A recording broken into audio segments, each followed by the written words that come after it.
Hey guys, lunchtime with Mars here.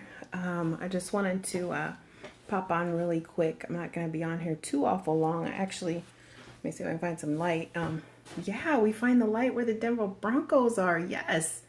Hey Ruby. Thanks for jumping on, guys.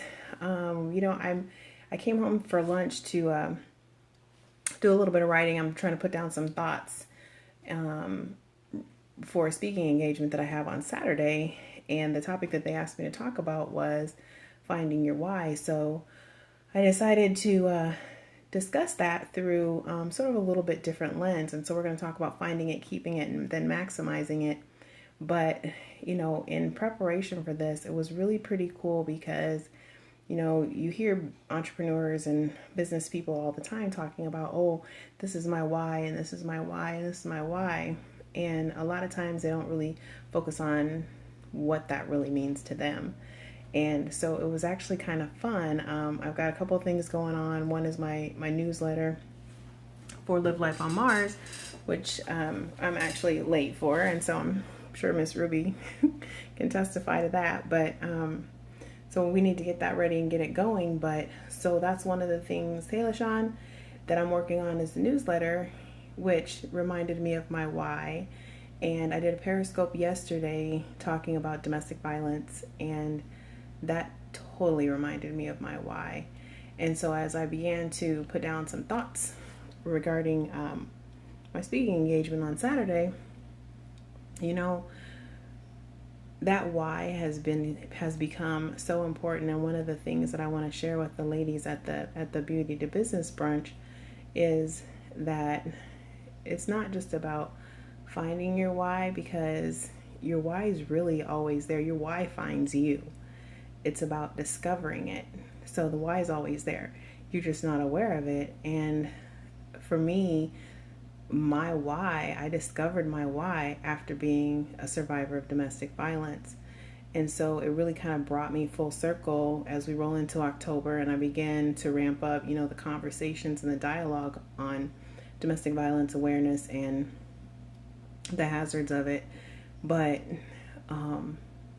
putting down those thoughts and really thinking about how truly impactful my why really is. And, when you talk about finding it, it took me a year and a half of discovery to figure out what was going to be my reason for waking up every morning, what was going to be my reason to make me keep going when everything else told me to quit, when everyone else told me to quit, when everything and all the obstacles said you really should quit. Like, that's your best option. You can't do this.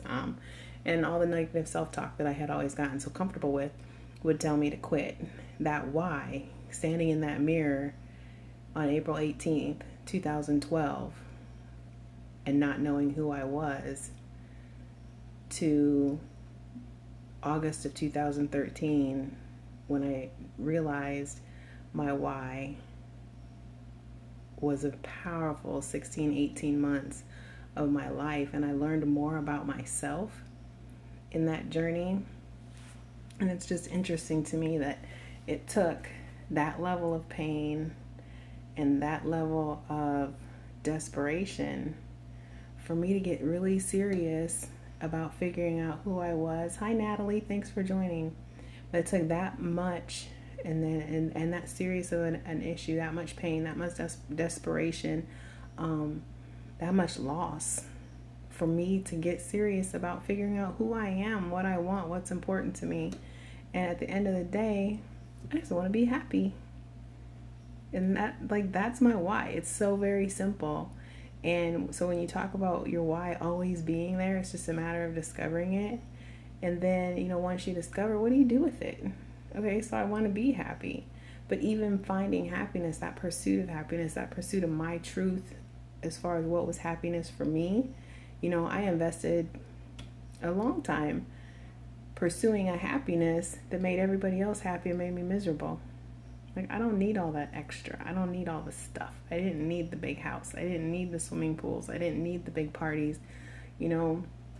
Like, for me, happiness is quiet. It's peace. It's time for myself. It's really truly having people around me who I truly love, who I can truly trust, and that's it. Like, it's so simple and so basic, but it was just exciting to me to really put that down and really think about, why does that? Like, why is something as simple as selling out to my happiness, like, why is that enough to make me want to keep going when on days that I feel like I should quit?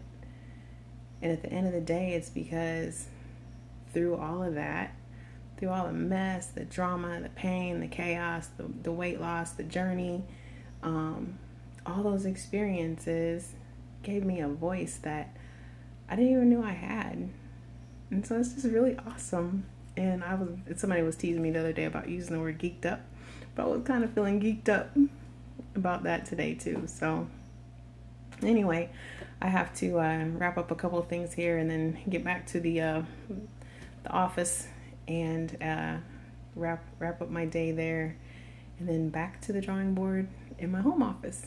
The joys of entrepreneurship paralleled with corporate America obligations. So anyway, that's it for me for now, you guys. I just wanted to hop on, talk to you a little bit about what's going on in my day, and encourage you all, if you haven't sat down and thought about what is your why, and maybe sometimes your why has shifted. So it pays to sit down and take a look at that and reevaluate your why, the people around you, the situations around you, and see if it still fits. Because sometimes some things just need to be discarded and you kind of got to start from scratch. But anyway, that's it for now, you guys. Thanks for living life on Mars. In the meantime and in between time, be good. I'm out.